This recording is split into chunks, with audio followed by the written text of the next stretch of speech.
In just 6 minutes, Abigail Turner, a resilient black attorney, caused an earthquake in the federal courtroom, exposing a white judge's true nature right in front of 3 live television cameras.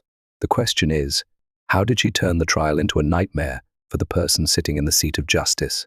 At 8:00 a.m., the federal courthouse in the Western District was thick with the scent of pressure, as if even the bricks knew what was about to unfold. Abigail Turner, dressed sharply in a charcoal grey suit, strode confidently down the long hallway, the cold granite floors echoing beneath her feet.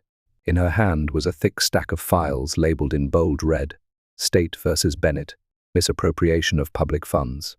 She was no stranger to pressure, but today felt different, not because of the gravity of the case she had faced armed criminals and indicted police officers before, but because of the name sitting in the judge's seat, Richard Ellis. As Abigail pushed open the heavy wooden door to the courtroom, her eyes didn't first meet those of the jury or the public waiting in anticipation, but the cold, calculating gaze of the judge. It was slow, deliberate, as if he was sizing her up like a worthless item on a clearance shelf. Ellis didn't nod, didn't acknowledge her arrival with any formalities. Instead, he arched an eyebrow, glanced briefly at his watch, then looked at her as if to say, "Why are you here? And do you even deserve to be in this room?" Abigail felt something tighten in her throat, not fear, but the realization that she wasn't walking into a courtroom today. She was stepping into a fortress of power, one built long before her arrival. On the defendant's side, Thomas Bennett, the wealthy real estate developer, was speaking softly with his personal attorney, absently toying with his expensive watch. They didn't look worried.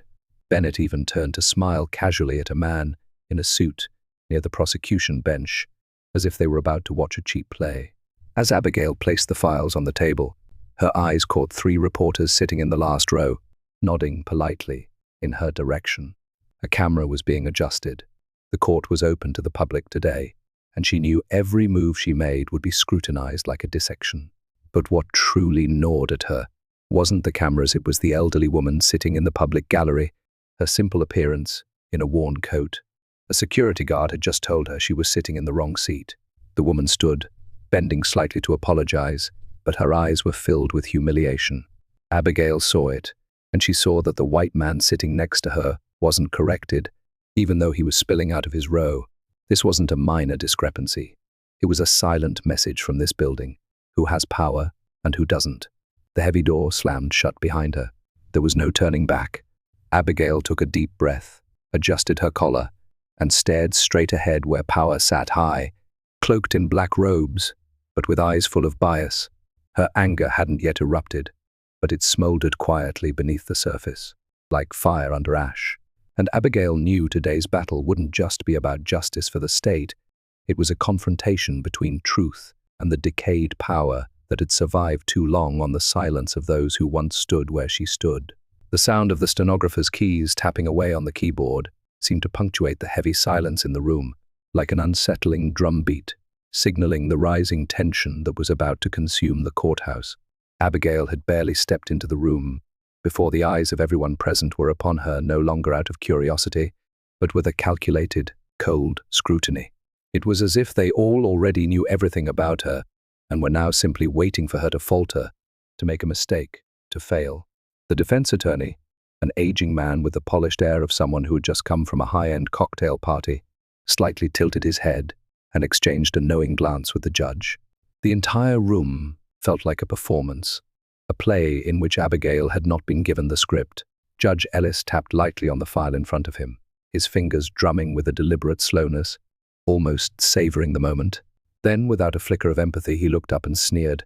"I hope Miss Turner isn't here to turn this into a circus," he said, flatly, his words cutting through the still air like a blade. No mention of the case, no recognition of her position as a state-appointed prosecutor, just a single, dismissive sentence that hit harder than a slap to the face. It wasn't just an insult to her. It was an insult to everyone who had ever worked in the legal system, to the very foundation of law and order. Abigail didn't flinch, but inside, something cold and sharp sliced through her chest, a sudden realization that made her stomach tighten. This wasn't just a courtroom she was standing in. She wasn't facing a judge. No, she was standing before a man who had already chosen his side, and it was a side that didn't care about justice. It didn't care about truth. It was a side built on power, on the arrogance of those who had always been above the law, who had never once had to answer for their actions. A soft, mocking laugh came from the back of the room, followed by a few others, quiet but laced with venom, just loud enough to be heard, but soft enough to escape reprimand. Abigail could feel their eyes on her, every sneer, every dismissive glance directed her way. It wasn't just the judge. It was the whole room, every person, from the clerk to the security officers, everyone who had a role to play in this performance. They were all complicit in this silent, calculated game. Abigail could sense it in the air, the satisfaction, the expectation. They were waiting for her to stumble, for her to fall, for her to be torn apart for daring to enter a place that was never meant for someone like her. She scanned the room, her eyes moving over the faces of those watching her, trying to find even a flicker of support, a sign of neutrality, someone who wasn't a part of this orchestrated charade. But all she saw were faces locked in stone, frozen in expressions of cold indifference. Each one of them was playing their part in a theater that had been rehearsed too many times for anyone to even think of changing the script. Her grip tightened around the stack of files in her hands, her fingernails pressing into the soft skin of her palm. The pressure was almost unbearable, but it was nothing compared to the feeling that was rising inside of her. She had been here before, the feeling of isolation, of being the only one who didn't belong in a room full of people who had all the power. She had felt this when she fought the police as a public defender, when every step she took felt like it was walking on a razor's edge. But this time, this was different. Today, she wasn't just facing an unjust system. She was up against a system that was already rigged, already set in place. The judge wasn't impartial. The defense wasn't interested in the truth. They had already chosen their winners and losers. And Abigail knew deep in her bones that if she didn't play every move perfectly, if she faltered even slightly, she would be crushed. It wasn't because she was wrong. It wasn't because she didn't have the truth on her side. It was because she dared to step into their world. She wasn't supposed to be here. She wasn't supposed to be in this fight, this space where power had always belonged to others. And they had made it clear from the very beginning that they would stop at nothing to make sure she failed. Every glance from the gallery, every judgment from the judge, every word from the defense attorney was designed to make her feel small, to make her question whether she belonged here at all. The weight of their expectation was heavy, suffocating, and Abigail felt it all around her. She wasn't just fighting for justice in this case. She was fighting for her own place in a system that had been built to shut her out. And she knew, in the deepest part of her being, that if she didn't succeed here today, it wouldn't just be a loss for the case. It would be a loss for everything she had ever fought for, everything she had ever believed in. This wasn't just a courtroom anymore. This was the battleground, where the truth would either rise or be buried forever beneath the weight of power, prejudice, and injustice. And if Abigail wasn't careful, if she didn't take every step with precision, every word with purpose, the crushing weight of their expectations would drag her down, and she would never rise again. The silence in the room deepened, thick and suffocating the calm before the storm. Abigail was standing at the edge of a precipice, and the only way out was forward. There was no turning back. The courtroom might have been rigged, the odds stacked against her, but Abigail knew one thing for sure: she was not going down without a fight, and she would make sure that no one would ever forget what happened here today. Abigail opened the file in front of her, pulling out a document stamped by the State Treasury Department, and stepped up to the podium with a calm, unyielding poise. She knew that the evidence in her hands detailed budget sheets, wire transfer records, and investment fund reconciliations wasn't just a collection of numbers. These were the concrete traces of corruption, millions of taxpayer dollars illegally funneled into a shell company owned by Thomas Bennett. But just as she opened her mouth to present, before she could even get through the introductory line, a voice as sharp as a blade from the bench cut through the air, without mercy. Figures? Oh, not this again. Ellis didn't even glance at the documents. He leaned back in his chair, fingers interlaced, his eyes wandering as though he were being forced to listen to a tedious lecture from a failing student. I don't have time for boring numbers, he emphasized, then turned to his left, exchanging a knowing look with the defense attorney. A soft laugh rippled through the back row, this time louder, more brazen, as if Abigail were telling a joke in class rather than presenting evidence of a multi-million-dollar budget fraud. A court officer snorted quietly. The court stenographer stopped typing, lifting her gaze with eyes that were both indifferent and dismissive. Bennett's attorney smirked, tapping his pen lightly against the wooden desk, as if keeping time to a piece of music he'd heard too many times and never took seriously. Abigail remained composed, but she could feel her chest burning. The offense she felt wasn't just from the words spoken, but from the way the entire room responded, as though the truth she was bringing meant nothing simply because it came from her. She looked up at the jury, hoping for even a glimmer of understanding, but the faces before her all lowered, avoiding her gaze. As if she were an inconvenient distraction, no one wanted to get involved in a standoff between a judge and a black female prosecutor. They chose silence, and it was in that silence that Abigail heard the loudest voice of injustice. "You're not welcome here." Her hands trembled slightly, but her voice remained steady. "Your Honor, this data was gathered and certified by 3 independent financial agencies. It reveals an unusual transfer pattern, twice the approved amount, into the defendant's own company." Ellis chuckled softly, never bothering to look up. "Very creative, Miss Turner. Planning to write a financial novel?" The viewers, even those only watching through the screen, could feel the blood rising to their temples. A woman bringing the truth into court, only to be mocked as though she were playing a part she had no right to. What ignited the anger wasn't just the judge's opposition. It was the fact that the whole room, every person in it, knew she was right, yet chose to sneer, to ignore, to suffocate her voice, all because she was Abigail Turner, all because she was a black woman, daring to step into a place where they didn't want her to exist.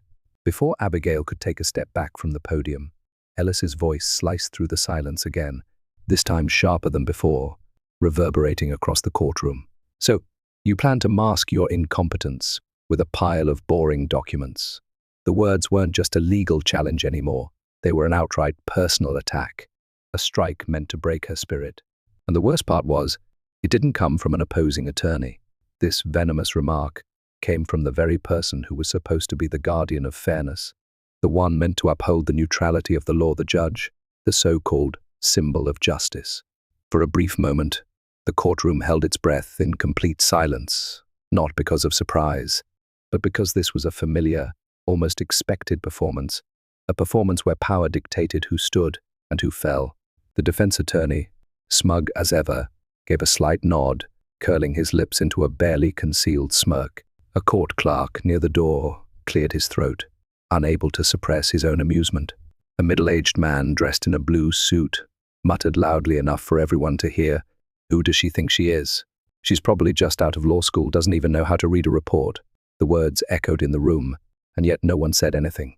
No one challenged him, not even a glance from Ellis, who looked over at the man as though silently agreeing with his sentiment. The cruel words cut through the air, but because they were spoken in the courtroom, under the guise of official proceedings, they somehow became acceptable, legal. Abigail stood motionless, her posture still erect, but her hands clenched the files in her grip, now feeling heavier than ever. She could feel the weight of each gaze, each one scrutinizing her not to evaluate the evidence she was presenting, but to see how much pressure she could take, how long it would take before she crumbled, before she folded, under their relentless disdain. A woman seated in the back row whispered just loudly enough for her to catch the words, "Black female, and she thinks she can win here." The words hung in the air, a sharp, cutting reminder that, for some, her very presence in this courtroom was an affront. It wasn't just discrimination, it was the arrogant dismissal of someone who dared to challenge a system that was never meant for her, the same system that had always existed to serve the powerful and the privileged.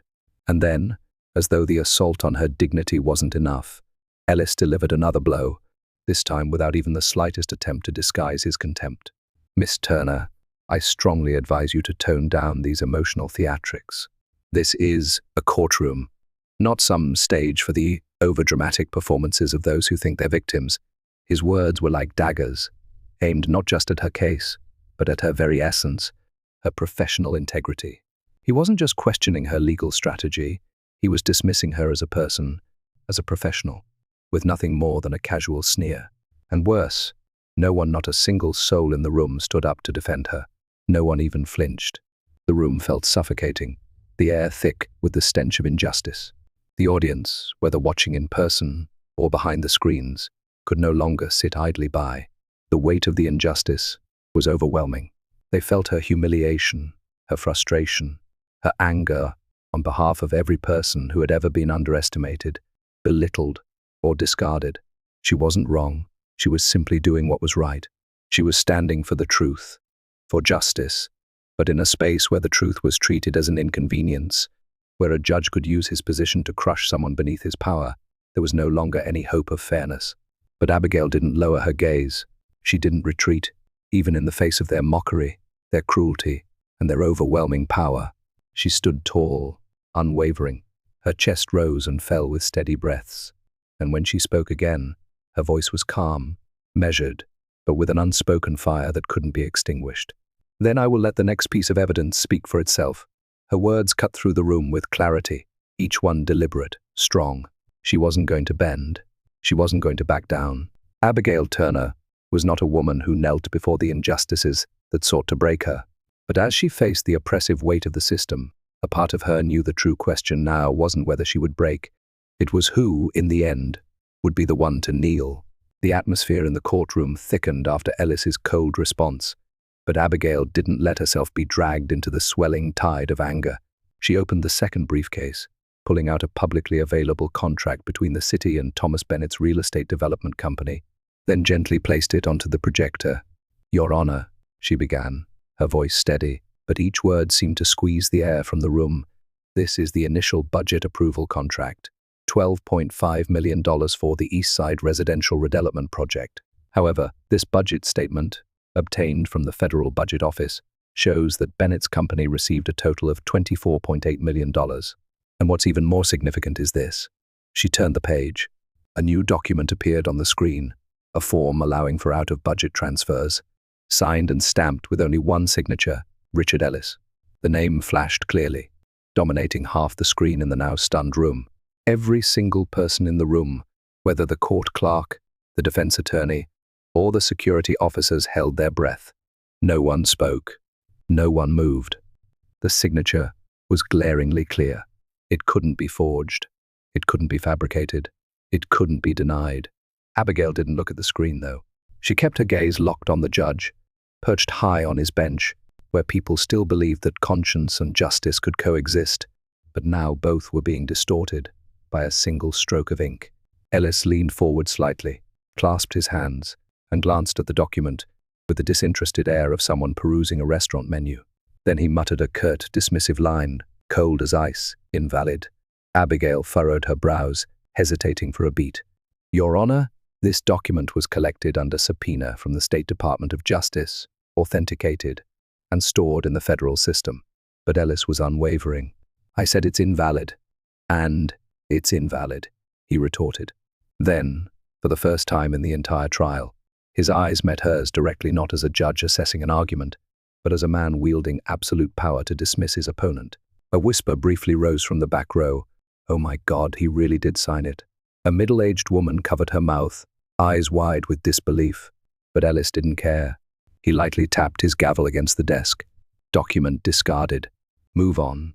Abigail's heart pounded, not from fear, but from the blatant audacity being legitimized in broad daylight. She had just presented clear evidence that an active judge had directly approved illegal budget transfers, and the entire system dismissed it as a mere typographical error. Justice, at this moment, wasn't just being overlooked. It was being trampled, distorted, all through the very pen that was supposed to protect the truth. And they called this procedural justice. The audience, no longer merely angry, began to feel something deeper, fear. Because if a judge could so nonchalantly discard evidence implicating himself, what would be left for the vulnerable, for those who had no power to fight back? Abigail didn't back down. Calmly, she moved to the original document, this time with an attached seizure order signed by the State Inspector General's office, the red ink stamp, still fresh. "And here is the original copy from the Federal Archive, sealed by all three independent agencies," she said, her voice unwavering, as if no one had just tried to extinguish it with a mere dismissal. She projected the document onto the screen again, ensuring everyone in the room, including the cameras in the back, could see clearly the signature of Richard Ellis approving the out-of-budget transfer, done just 6 days before Bennett purchased the redevelopment land at a price almost too good to be true. Ellis stared at the screen for a few brief seconds, then suddenly turned away, as if the very sight of his name sickened him. He raised an eyebrow, then looked at Abigail with a gaze as cold and sharp as a piece of steel. "This is a forged document." His voice rang out, decisive, unflinching, but there was no evidence, no explanation, no justification to back it up, no legal reference, no argument, just a statement from the one in power. And it was as if the room had been nailed shut. No one reacted. No one asked for clarification. Abigail stood still for a few moments, not because she was confused, but because she understood. She understood that she was no longer presenting in a fair trial. There were no more rules being applied, no procedural principles that protected the truth. This was all a stage, and the director was wearing the robes of a judge, both the criminal and the mastermind behind the erasure of justice. A court officer quietly approached the prosecution table under the guise of adjusting the microphone, but subtly whispered something to the court clerk. They laughed. The man at the back of the room holding the camera shifted the lens away from the screen displaying the evidence, redirecting it toward Bennett, who remained seated calmly, his face suggesting he knew exactly how everything would be wiped clean. None of them were shocked. No one objected, because they were all accustomed to living in the shadow of Ellis. And for Abigail, the truth no longer felt like a sharp knife. It was simply the excuse they used to suffocate her in broad daylight. Her fist clenched tightly, her nails digging into her palm hard enough to sting, but she didn't scream. She didn't beg. She didn't plead. She only looked directly at the man on the high bench, with a cold, unyielding gaze no longer directed at a judge, but at a criminal hiding behind the veil of power. And in that moment, it felt as though the audience collectively held their breath, because they began to understand. The man sitting in judgment was the one who had signed off on the crime, and he had just casually wiped everything away in front of dozens of people in a country that called itself a symbol of justice. The courtroom still simmered, thick with tension, after Ellis's blatant dismissal. He remained seated in his high chair, hands folded, an image of someone who believed he had already won. Bennett, the defendant, reclined in his seat, one leg casually draped over the other, as though he were waiting for his morning coffee to arrive. The room was eerily quiet, no one daring to speak up, no one challenging the power in the room. Abigail knew with stark clarity that the truth wasn't just being suffocated, it was being buried alive by a system so corrupt that it had already rotted from within. But she wasn't about to let it end here. She stood in the center of the storm, her gaze locked with Ellis's cold, sneering contempt. And this time, she made the move. A sharp crackle came from the small speaker on the prosecution table. The static cleared, and a familiar, deep voice rang out, dripping with venom. "Make sure that girl never gets near the ledger. Understood?" The air in the room, already thick with tension, felt suddenly suffocating. The crowd, packed into the small space, seemed to lose its breath. Every head turned, eyes wide in disbelief. Pens dropped, and a few reporters' froze momentarily before resuming their steady clicking. Abigail didn't flinch. She stood there, stone-faced, her voice steady and commanding, yet with a weight that seemed to press down on every single person in the room. Did everyone just hear whose voice that was? No one dared answer, but they didn't need to. Everyone in the room knew exactly who it was.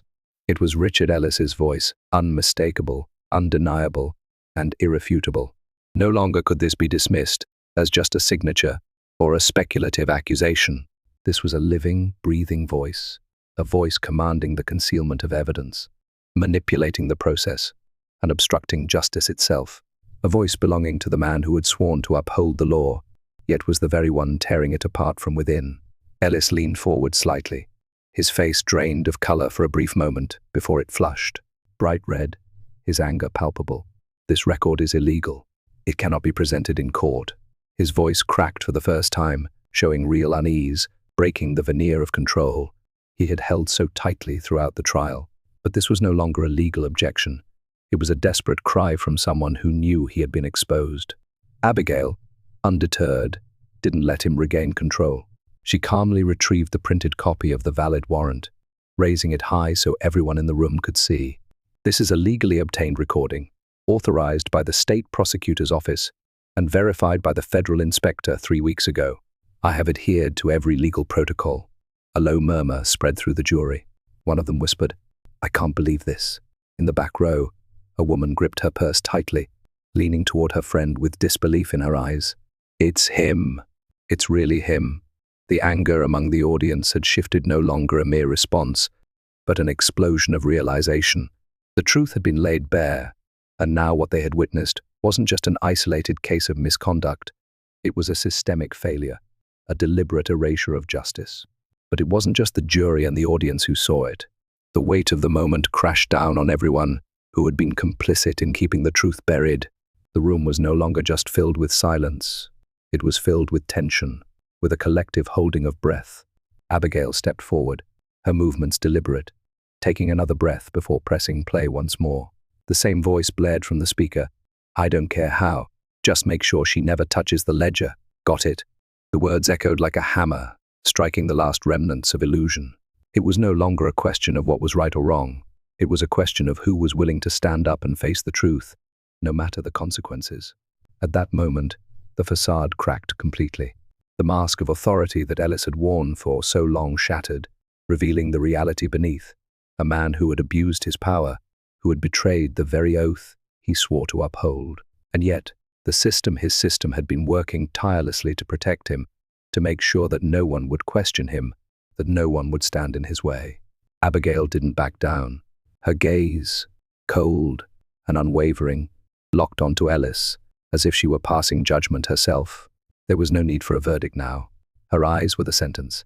And in that instant, the entire room seemed to understand. This wasn't a battle between a prosecutor and a defendant anymore. This wasn't even about a case or a trial. This was about something much larger, a confrontation between an individual determined to speak the truth and an entire system of power that had become so corrupt, so self-serving, that it had forgotten what justice even meant. The system that had stood unchallenged for so long, the system that had protected men like Ellis, was finally beginning to tremble. And it was trembling because Abigail, a single woman, stood unbroken in the face of its rot. It was trembling because for the first time in this trial, the truth had a voice, and that voice was hers.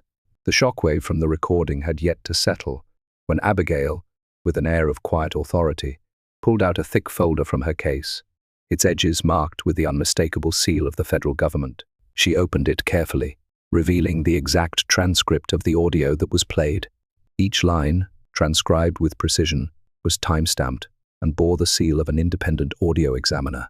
She laid the transcript down on the prosecution table and, with deliberate calm, pushed it toward the judge's bench, as though presenting the final blow before delivering her verdict. Ellis stared at the transcript as if it were a stain he couldn't remove, a mark that would follow him forever. For a brief moment, his face turned ghostly pale, the confident pink of his lips draining away, leaving only the grim shade of a man caught in his own web of deceit. His eyes darted quickly first to the court clerk, then to Bennett's defense attorney, and finally landing on the cameraman behind him. But every single set of eyes in the room seemed to avoid his gaze, as if the truth in that transcript were fire and anyone who dared look at it risked being consumed by its flames. Ellis, with an almost violent motion, stood up from his chair, his hands slamming onto the table, as if to hold himself steady. His gavel hit the wood with a force that echoed across the courtroom, louder than ever before. "This trial is over," he bellowed, his voice booming through the air. But it lacked the authority it once had. It wasn't a decree. It was a desperate scream, a final, futile attempt to regain control. But Abigail did not flinch. She did not retreat or bow to the storm of authority. She stood straight, tall, and unyielding. Her voice, though not raised, rang out clearly, like the strike of a bell in the silence of the room. "No, you do not end this when you do not have the right." Her words were simple, without theatrics or dramatization, but they struck like lightning in a storm. The power behind them rattled the room. Ellis paused. He didn't move. His eyes widened, as if her words had physically pushed him back, like a sudden pull against gravity.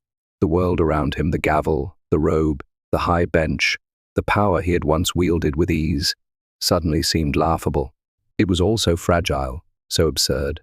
The man who had used his position to crush others now found himself defenseless, unable to stop the truth that had swept through the courtroom in the span of a heartbeat. Abigail had done what many before her had been too afraid to do.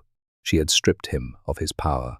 She had forced him into the open, where there was no more room to hide behind his gavel or his robe, no more legal law or pretentious authority to shield him.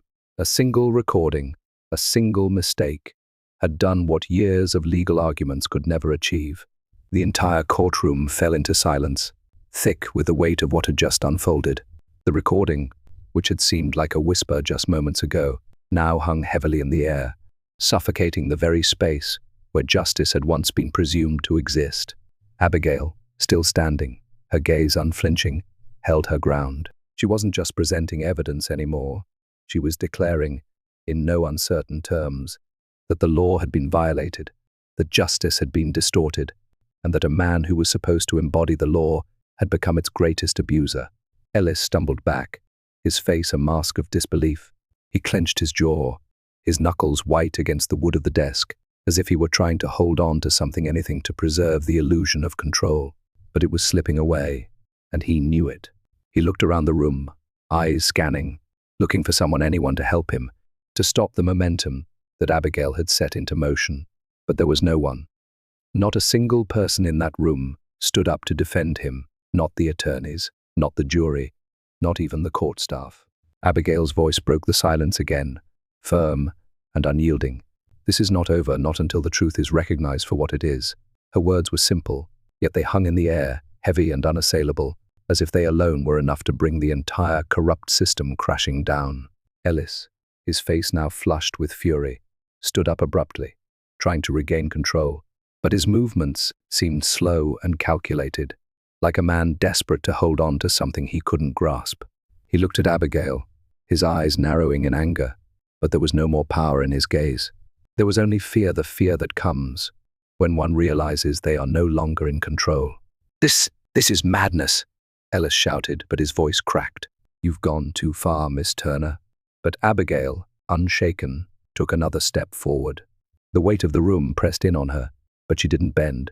"The truth has already gone too far," she said, her voice steady, "and I'm not the one who took it there.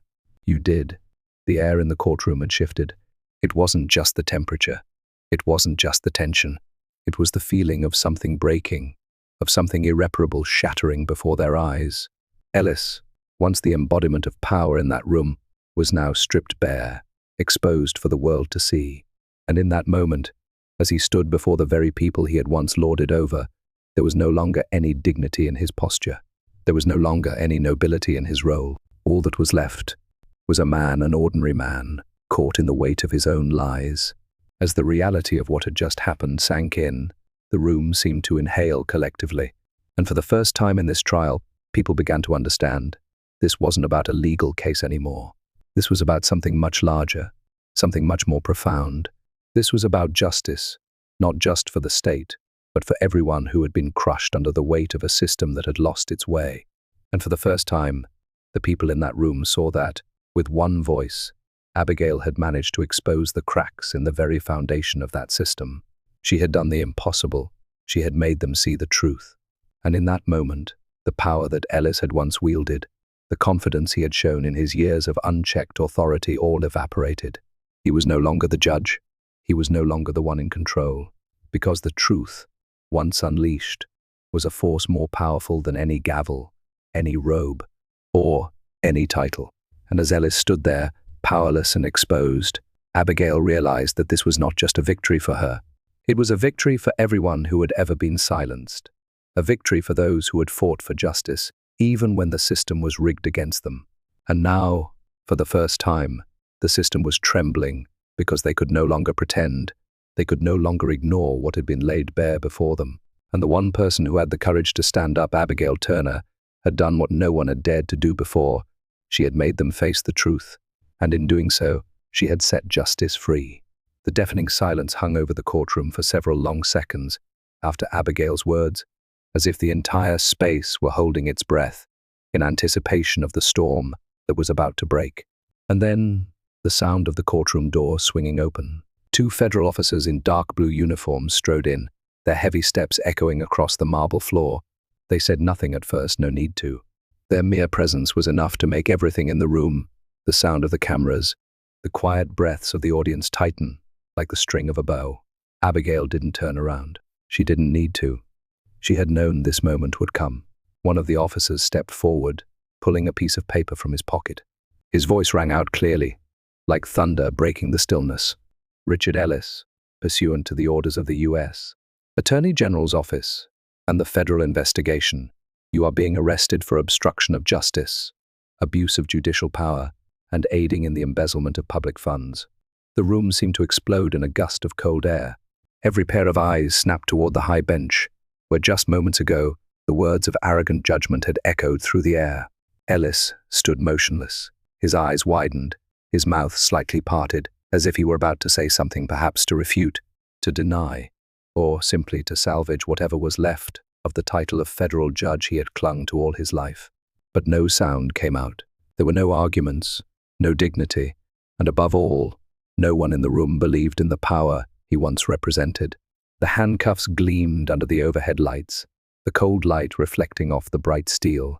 The sharp click echoed as the cuffs locked around Ellis's wrists, each sound reverberating like a sentence that needed no gavel. The man who had forced hundreds of people to kneel before him, the one who had turned justice into a tool for punishing the vulnerable, now bowed his head, not in humility, but because he no longer had the strength to keep it raised. A king in a black robe, the supreme symbol of the law, was now just a criminal, shackled in front of the press, the jury, and a nation watching. No one in the room stood to protest. No shouts, no words of intervention. All that remained were the gazes from the reporters, from the citizens, from the court clerk, even from those who had scoffed when Abigail first entered the courtroom. Now, all eyes were locked on that moment. They were witnessing a man once considered untouchable being dragged from the bench like any other criminal. And they understood the punishment, this time, didn't come from a system, but from the truth that Ellis could no longer suffocate.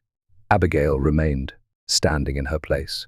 She didn't smile, didn't shed a tear, but her gaze in that moment was cold, not because of a lack of emotion, but because she knew what had just happened wasn't victory. It was simply a repayment, a small part of the debt of justice that society had neglected for so many years. And the anger of the viewers, from the very beginning of this case, had now been transformed into a retaliatory blow powerful, clear, and impossible to ignore. Ellis was escorted past Abigail, his posture hunched, no longer the imposing judge who once sat firmly atop the high bench, but a small, pitiful figure bound by the very handcuffs he once ordered others to wear in his courtroom. As he passed her, their eyes met for a fleeting moment. There was no longer any mockery, no arrogance, no armor of power in his gaze. All that remained was fear and a sense of shame so foreign to him that it was almost unrecognizable. A man who had spent years believing he was untouchable, only to realize, in this moment, that everything had come crashing down. But Abigail didn't smile. She didn't gloat. She didn't nod in triumph like people might do in movies. She simply stood still, motionless, like an unwitting witness, one who doesn't need to take an oath to tell the truth. For her, this wasn't a moment to celebrate, not because she felt nothing, but because, deep in her mind, she knew this wasn't a victory.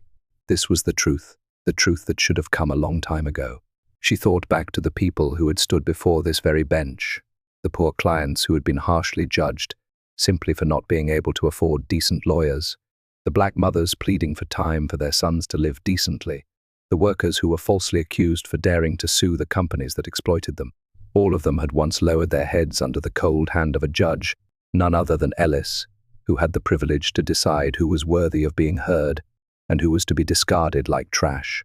And now, the man who once controlled the fates of hundreds was now controlled by his own hands. The courtroom was silent. Even the usual click-clack of cameras was gone. The reporters, court staff, judicial officers, each one stood frozen, witnessing something they had never seen before, a federal judge being arrested in the very courtroom where he had once sat in the highest seat. And as the two officers led Ellis out through the large door, none of them looked away. They watched him leave, not out of curiosity, but because everyone was witnessing something rare. True justice was not the black robe, but the people who dared to lift it, revealing the blood and rot beneath. Abigail lowered her gaze for a moment, not to hide, but to swallow down all the memories of the humiliation, of the scornful words, of the files rejected without reason. And she knew this was only the beginning. The anger within her hadn't disappeared. It had just taken on a clearer shape, punishment. But the system was still there, and she couldn't stop, not when so many like Ellis were still using the law as a shield to protect their hands stained with crime.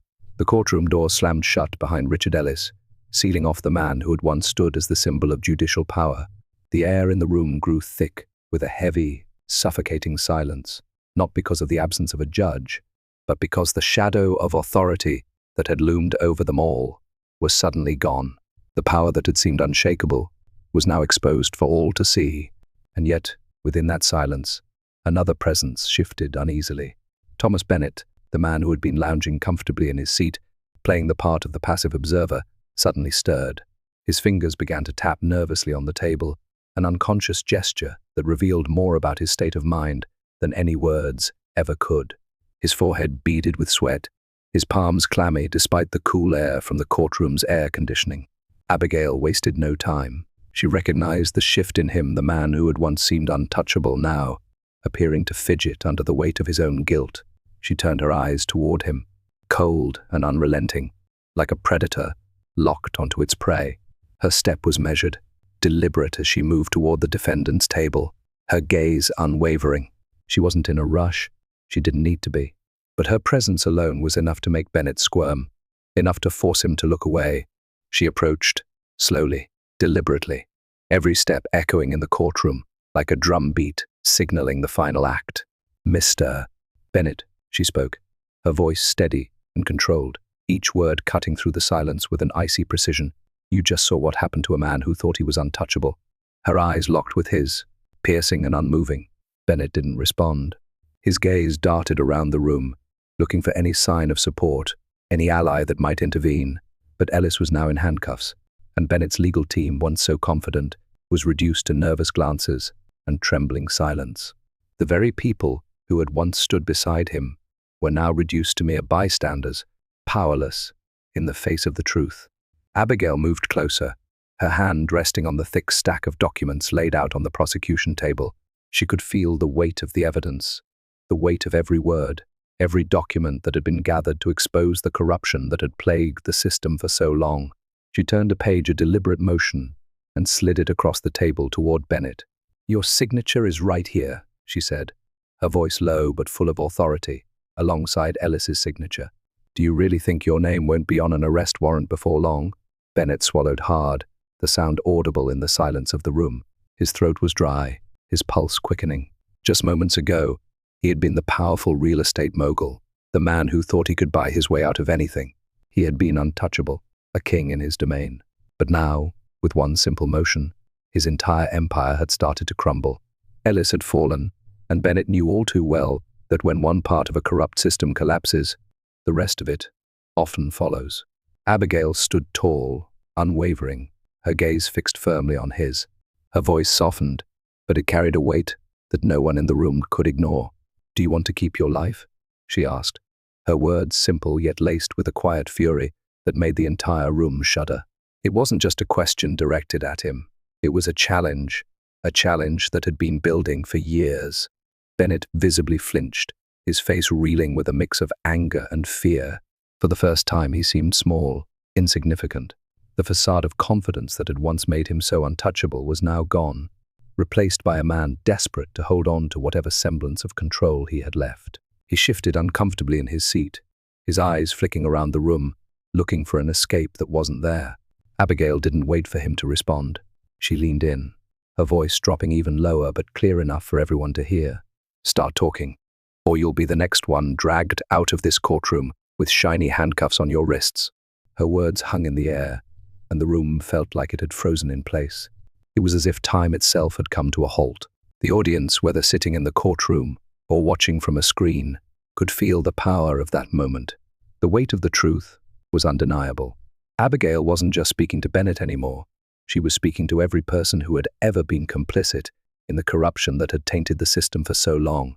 She was speaking to every person who had turned a blind eye to the injustice, to the people who had been crushed beneath the weight of those in power.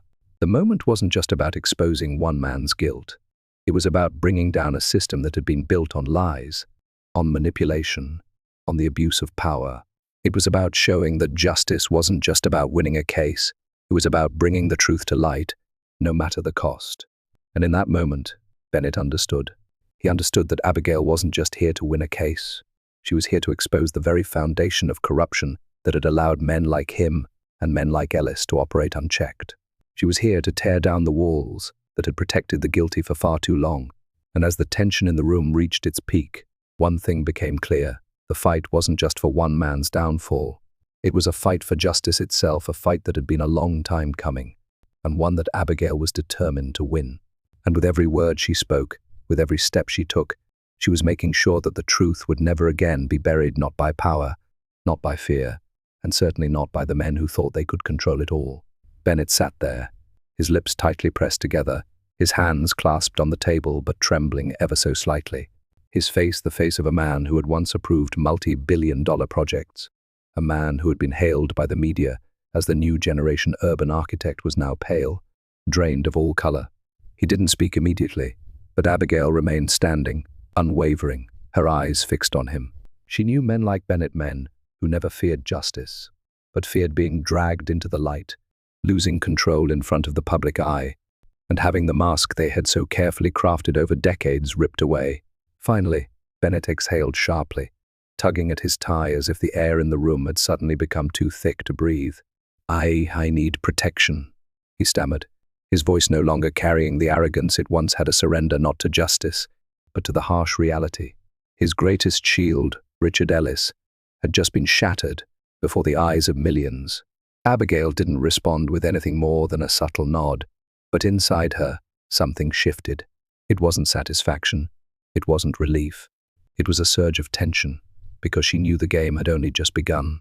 What Bennett was about to reveal could be the key to unraveling a labyrinth of power, a network connecting politics, business, and the judiciary, those who had long treated America as their private playground and the law as a tool to serve their wealth. She stepped closer, pulling out a prepared deposition form she had ready. She didn't ask, "Why are you speaking now?" She didn't need him to confess for the sake of his conscience. She knew better. The real puppet master was never the innocent one, and what made her anger flare wasn't that Bennett had blood on his hands, but that he had manipulated an entire system that had crushed so many innocent lives, people who had been wrongly accused, left in poverty, lost their homes and their right to live, while he was still celebrated as a reformer. She placed the pen on the table, then said, her gaze unwavering, "I need the list. Everyone involved." Bennett nodded, swallowing hard. The fear in his eyes was unmistakable, but all Abigail saw was one thing: how many others were still lurking, still sitting in leather chairs in high-rise offices, still donating to political campaigns, still signing orders that the poor would never have the chance to challenge. And for that reason, she couldn't stop, not because she sought revenge, but because the anger inside her, and inside the hearts of millions who had been crushed by this system, would never cool as long as the truth remained buried. And Bennett, no matter how many names he gave up, was just a small link in a chain that had existed far too long without ever being called by its true name: legalized crime. 1 week after the historic trial, the chambers of the United States Congress were no longer a place for empty promises or dull political speeches. On that day, the entire nation seemed to hold its breath as Abigail Turner, dressed in a solemn black suit, walked to the podium amidst hundreds of lawmakers, reporters, and ordinary citizens who had traveled for hours to be there. Behind her stood the symbol of the nation, the American flag, fluttering proudly. But this time, it wasn't a symbol of pride. It was a painful reminder that justice, at times, is betrayed within the very institution meant to protect it. Abigail placed the thick file down on the podium. She didn't need papers. She didn't need a prepared speech, because what she was about to say wasn't a speech. It was an indictment of the conscience. "I stand here today," she began, her voice clear and unwavering, not to recount the trial that has passed, but to remind everyone that we cannot call this a nation of justice if the one wearing the robe of a judge is the very one who betrays the truth. The hall below was stunned, many holding their breath. An elderly woman, perhaps a mother who had seen her child wrongfully imprisoned for years, had tears streaming down her face. A black veteran stood, his fist clenched, as if trying to hold back something that had broken in his heart long ago. Abigail locked eyes with them, with the entire country through the millions of screens broadcasting live, and continued, "When someone like Richard Ellis can sit on the bench for nearly 2 decades while quietly selling justice to the rich, the fault does not lie only with him. It lies with all of us, the ones who let silence become complicity." And then, from the gallery, one person stood, then 2, then dozens. They didn't shout, they didn't chant, they just stood quietly, as a declaration, "We understand, and we will not stay silent anymore." Applause erupted. It wasn't loud like the cheers of a campaign rally. It was subdued, an applause heavy with tears. It wasn't adoration. It was the acknowledgement of pain. It was the rage that had been buried for so long, finally named for what it was, and led into action. Abigail lowered her voice, delivering the final words not as a prosecutor, not as a congresswoman, but as a human being. No one is untouchable. No seat is high enough to remain untouched. And if we truly want to live in a just country, then it is we, the people, who must rebuild justice through truth and through the anger we've been taught to suppress. And in that moment, a society began to change, not through guns, not through blood, but through a voice that dared to call out injustice, right at the heart of power. In a small apartment on the south side of Chicago, an old television sitting in the corner of the room was broadcasting the live news from Congress. The light from the screen reflected on the dark face of an 8-year-old girl, her eyes wide open, not blinking, as if afraid to miss even a moment. She didn't fully understand the big words Abigail Turner was speaking from the podium, but she understood that the gaze of a woman who had endured enough, who had stood up, and who had changed something no one dared touch. Sitting next to her was her mother, a night shift nurse just home from a 14-hour workday, slumped against the sofa, her eyes tired. But when Abigail's final words echoed from the screen, "We cannot let this anger die in silence. Let it become the reason no one else has to fall like this again," the mother lifted her head. And then the little girl turned to her, her voice soft but powerful, like a promise whispered into history. "Mom, I want to be like her." That statement wasn't heard in a grand hall. It didn't reach the ears of politicians, but it carried more weight than any applause, because it marked something crucial. A well-timed outrage might not change the past, but it will shape the future. Abigail couldn't see that little girl, but she had sparked a fire not just in the courtroom, but in millions of minds that had quietly waited to be awakened. Across the states, from single mothers in Baltimore to law students at UCLA, from war veterans to homeless people in New York, everyone saw something they had long feared to believe, that the system could be overturned if someone dared to expose it in the light. And that light wasn't born from eloquent words, nor from elections or power, but from a trial where justice was violated and then reclaimed through anger that had never cooled. Anger, if suppressed, becomes resentment, but if guided, it becomes the reason for the next generation to never bow their heads. And from one whispered promise in that small room, thousands of children, black, brown, white, began to see the world with new eyes. Not because justice had been perfected, but because now they knew, if someone like Abigail Turner could do this, then tomorrow they could too. If this made you feel something, anger, hope, or the urge to stand up for what's right, then you already understand why stories like these must be told. Justice isn't just a system. It's a fight carried by voices like Abigail's and by people like you who choose to listen. Don't let this be the end. Join us. Subscribe to Emotional Journey to never miss another real, raw, and unforgettable story that challenges injustice, uplifts courage, and reminds us all that silence is never the answer. Because the next story might be the one that changes everything. Hit that subscribe button. Let's walk this journey together.